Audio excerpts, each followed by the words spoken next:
দর্শক আপনারা জানেন প্রথম ধাপে ৬ষ্ঠ উপজেলা পরিষদ নির্বাচন সকাল থেকে এ পর্যন্ত ভোট গ্রহণ চলছে। তবে কোথাও কোনো অপ্রীতিকর ঘটনা ঘটেনি, সেটিও আমাদেরকে জানিয়েছেন আইনশৃঙ্খলা বাহিনীর যথেষ্ট তৎপরতা রয়েছে। প্রতিটি সেন্টারে, প্রতিটি কেন্দ্রে আমরা ঘুরে দেখেছি যে তাদের ভোটারের উপস্থিতি কম থাকলেও অন্যান্য বারের তুলনায় এবারে শান্তিপূর্ণ পরিবেশেই কিন্তু ভোট গ্রহণ চলছে। বা আমি যে কেন্দ্রে দাঁড়িয়ে আছি এটি ইটাকুমিরি সরকারি প্রাথমিক বিদ্যালয় ও ইটাকুমিরি দ্বিমুখী উচ্চ বিদ্যালয়। এখানে দুইটি ভোট সেন্টার রয়েছে। এখানে সকাল থেকেই এ পর্যন্ত মনোরম পরিবেশেই কিন্তু এখানে ভোট গ্রহণ চলছে। আইনশৃঙ্খলা বাহিনী যথেষ্ট তৎপরতা রয়েছে। এখানে বিজিবি থেকে শুরু করে সকল আইনশৃঙ্খলা বাহিনী যথেষ্ট তৎপরতা রয়েছে।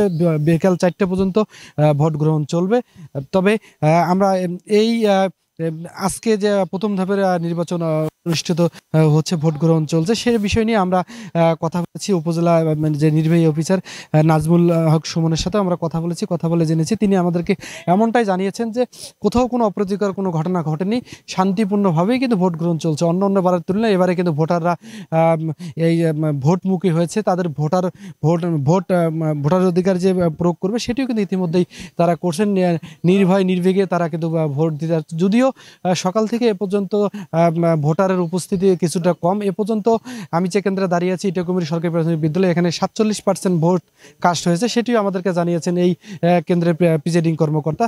তবে আপনারা দেখতে পাচ্ছেন যে এই ভোটারের উপস্থিতি কম থাকলেও গুড়িভাবে কিন্তু তারা আসতে শুরু করেছে। যত বেলা গড়িয়ে যাচ্ছে তত কিন্তু ভোটারের উপস্থিতি বাড়ছে। আর পাশাপাশি আরেকটা বিষয় আপনাদেরকে জানিয়ে রাখি যে এই রংপুরের প্রথম ধাপে যে উপজেলা নির্বাচন অনুষ্ঠিত হতে যাচ্ছে, এই নির্বাচনে এখানে পীরগাছা ও কাউনিয়া উপজেলায় দুটি উপজেলা পরিষদ নির্বাচন অনুষ্ঠিত হচ্ছে। বিকাল 4টা পর্যন্ত ভোট গ্রহণ চলবে। তবে এখানে উপজেলা চেয়ারম্যান পদে 2টি উপজেলা মিলে 7 জন প্রতিদ্বন্দ্বিতা করছে। এর মধ্যে আওয়ামী লীগেরও হেভিওয়েট প্রার্থী আছেন। আর পাশাপাশি এখানে মহিলা ভাইস চেয়ারম্যান 10 জন, পুরুষ ভাইস চেয়ারম্যান 10 জন তারা প্রতিদ্বন্দ্বিতা করছেন, সেটিও আমাদেরকে জানিয়েছে নির্বাচন কর্মকর্তা। আরেকটা বিষয় আপনাদেরকে জানিয়ে রাখতে চাই যে এই মনোরম পরিবেশে বিকাল 4টা পর্যন্ত ভোট গ্রহণ চলবে। তবে কোথাও কোনো অপ্রীতিকর ঘটনা ঘটেনি, সেটিও আমাদেরকে নিশ্চিত করেছেন যে আইনশৃঙ্খলা বাহিনীর যে কর্মকর্তা। তবে আনসার বিডিবি ব্যাটালিয়ন তারাও কিন্তু যথেষ্ট তৎপরতা রয়েছে।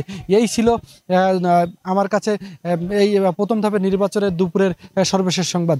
Abdur Rahman Rasel, global television, Rangpur.